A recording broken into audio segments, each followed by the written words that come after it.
Oke, standby, kamera ready, sound ready, 3, 2, 1, action.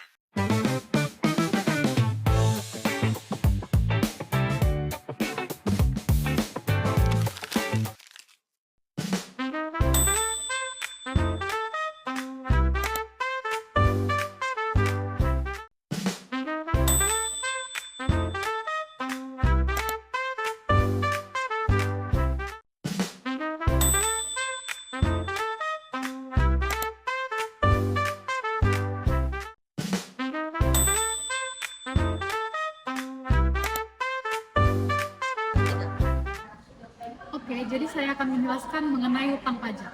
Hutang pajak adalah kewajiban pajak yang masih harus dilunasi oleh wajib pajak, termasuk sanksi administrasi berupa bunga, denda, maupun kenaikan yang tercantum dalam surat ketetapan pajak atau surat sejenis serupa dengan peraturan perundang-undangan perpajakan. Definisi ini ditegaskan dalam Pasal 1 Ayat 13 Peraturan Menteri Keuangan Nomor 61 Tahun 2023 tentang pelaksanaan penagihan pajak atas jumlah pajak yang masih harus dibayar. Namun, perlu dipahami bahwa hutang pajak berbeda dengan pajak terutang. Hutang pajak adalah seluruh jumlah pajak yang masih harus dibayar, termasuk sanksi administrasi berupa denda, bunga, hingga kenaikan. Sedangkan pajak terutang hanya merujuk pada jumlah pajak yang timbul pada suatu saat tertentu berdasarkan ketentuan peraturan perpajakan tanpa memasukkan sanksi atau denda. Nah, kemudian ada fungsi surat ketetapan pajak. Fungsi surat ketetapan pajak mencakup beberapa hal penting dalam sistem perpajakan di Indonesia. Yang pertama, menagih pajak yang belum dibayarkan oleh wajib pajak. Yang kedua, mengembalikan pajak yang telah dibayar lebih.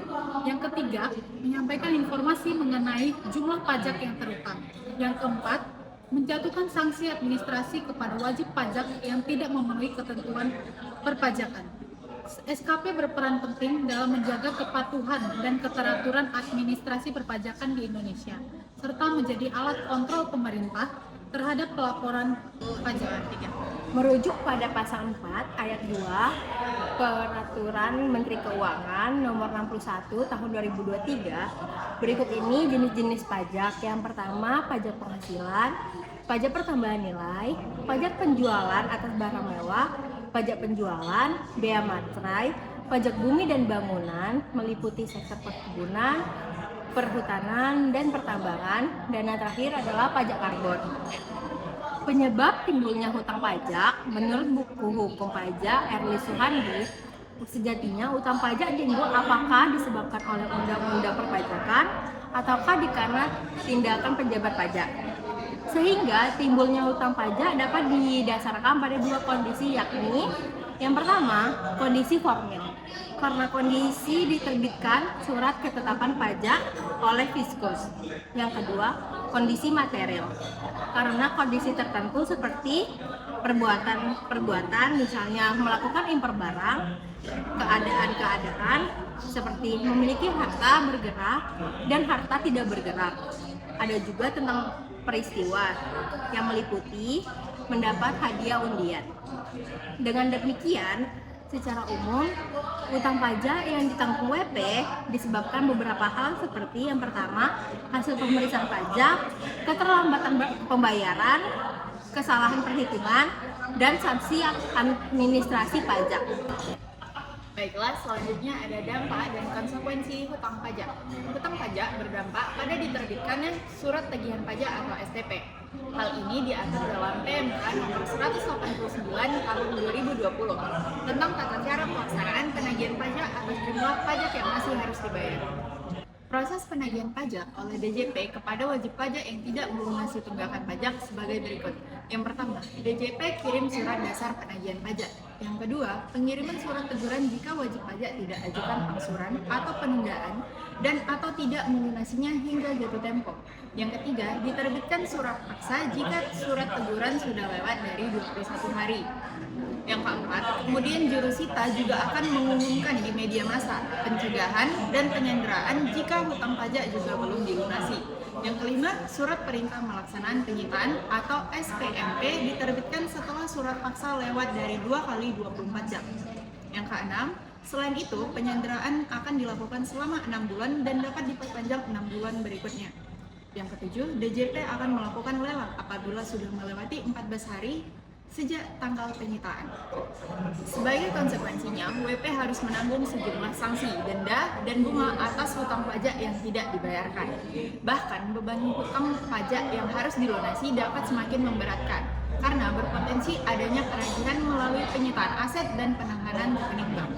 Ujung-ujungnya, jika hutang pajak juga tidak dibayarkan, WP bisa saja menanggung reputasi yang tercoreng hingga menghadapi sanksi pidana. Selanjutnya ada cara penyelesaian utang pajak. Sesuai pasal 4, 140 PMK 61 2023, utang pajak dapat diselesaikan dengan cara yang pertama yaitu melunasi.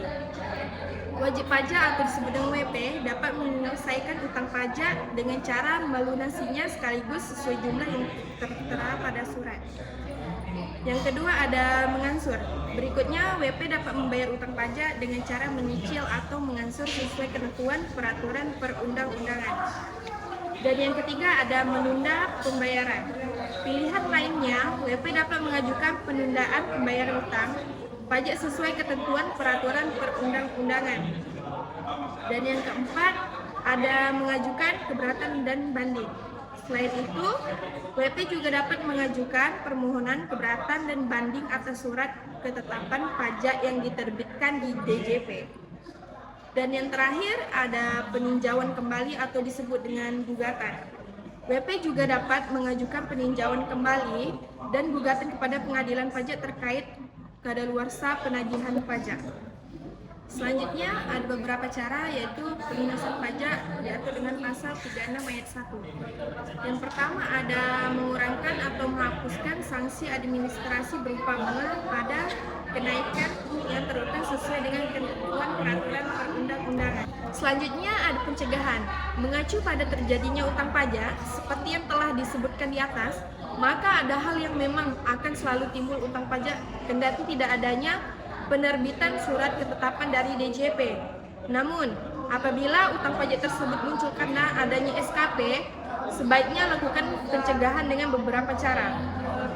Yang pertama yaitu ada mengetahui kewajiban pajak yang harus dikelola, dan yang kedua ada memahami dan melaksanakan kepatuhan pajak yang menjadi kewajiban, dan yang ketiga menghitung kewajiban pajak dengan benar, dan yang keempat membayar dan melaporkan pajak tepat waktu, dan yang kelima mengetahui peraturan pajak terbaru, dan yang terakhir memanfaatkan teknologi dan layanan pajak online agar lebih mudah membayar dan melaporkan pajak. Selanjutnya ada beberapa cara pelunasan pajak ini diatur di pasal 36 ayat 1. Yang pertama yaitu mengurang atau menghapuskan sanksi administrasi berupa bunga, denda, dan kenaikan yang terutang sesuai dengan ketentuan peraturan perundang-undangan. Dan yang kedua, mengurangkan atau membatalkan surat ketetapan pajak yang tidak benar. Dan yang ketiga, mengurang atau membatalkan surat tagihan pajak sebagaimana dimaksud dalam pasal 14 yang tidak benar. Yang keempat, ada membatalkan hasil pemeriksaan pajak atau surat ketetapan pajak dari hasil pemeriksaan yang dilaksanakan. Dan yang kelima, penyampaian surat seperti pemberitahuan hasil pemeriksaan. Dan yang terakhir ada pembahasan akhir hasil pemeriksaan pada wajib pajak. Ya. Hutang pajak 750 juta tidak dilunasi, aset WP disita. Pada kasus ini, Direktorat Jenderal Pajak melalui KPP Pratama Lamongan melakukan penyitaan aset terhadap seorang wajib pajak berinisial AA yang memiliki tunggakan pajak sebesar 750 juta rupiah. Penyitaan dilakukan karena wajib pajak tersebut tidak melunasi hutangnya hingga batas waktu yang telah ditentukan. Sebelum tindakan sita dilakukan, pihak KPP sebenarnya sudah menempuh langkah persuasif terlebih dahulu, mulai dari pemberian surat teguran, surat paksa, hingga kesempatan untuk melunasi hutang pajak secara sukarela. Namun, karena tetap tidak ada pelunasan, maka negara berhak melakukan tindakan penagihan aktif berupa penyitaan aset. Aset yang disita dalam kasus ini berupa tanah dan bangunan milik wajib pajak yang berlokasi di Kabupaten Malang. Penyitaan ini bertujuan untuk menjamin pelunasan hutang pajak kepada negara. Selanjutnya, apabila dalam waktu 14 hari tidak dilakukan pelunasan setelah penyitaan, maka aset tersebut dapat dilelang, hingga lelang nanti akan masuk ke kas negara sebagai pelunasan tunggakan pajak. Teori formil terlihat dari proses penagihan yang dilakukan sesuai prosedur, mulai dari surat teguran, surat paksa, sampai penyitaan aset. Teori material terlihat dari timbulnya hutang pajak sebesar 750 juta, karena wajib pajak memiliki kewajiban yang belum dibayar. Sedangkan fungsi ketetapan pajak terlihat sebagai dasar hukum untuk menentukan jumlah hutang pajak dan dasar penagihan sampai tindakan sita. Jadi, kasus ini menunjukkan bahwa hutang pajak tidak hanya kewajiban administrasi, tapi juga menimbulkan tindakan hukum. Kasus ini menunjukkan bahwa pajak bukan hanya kewajiban administrasi, tetapi juga kewajiban hukum. Jika wajib pajak tidak patuh, negara memiliki wewenang untuk menindak tegas demi menjaga penerimaan negara dan keadilan bagi wajib pajak yang taat. Baik, selanjutnya ada kesimpulan bagi masyarakat, yaitu adalah pentingnya memahami bahwa utang pajak tidak akan hilang dengan didiamkan. Berdasarkan teori berakhirnya hutang pajak, cara terbaik untuk menyelesaikannya yaitu adalah melalui pembayaran atau pelunasan. Jika diabaikan, risiko kehilangan aset mulai lelang menjadi konsekuensi nyata yang dilindungi oleh undang-undang. Pajak bukan sekedar kewajiban administratif, tapi utang sah kepada negara. Kasus di Lamongan ini meningkatkan kita bahwa transparansi dan kepatuhan adalah kunci. Jangan tunggu sampai surat paksa datang ke pintu rumah, karena negara ini memiliki wewenang penuh untuk mengamankan aset demi memastikan pembangunan tetap berjalan.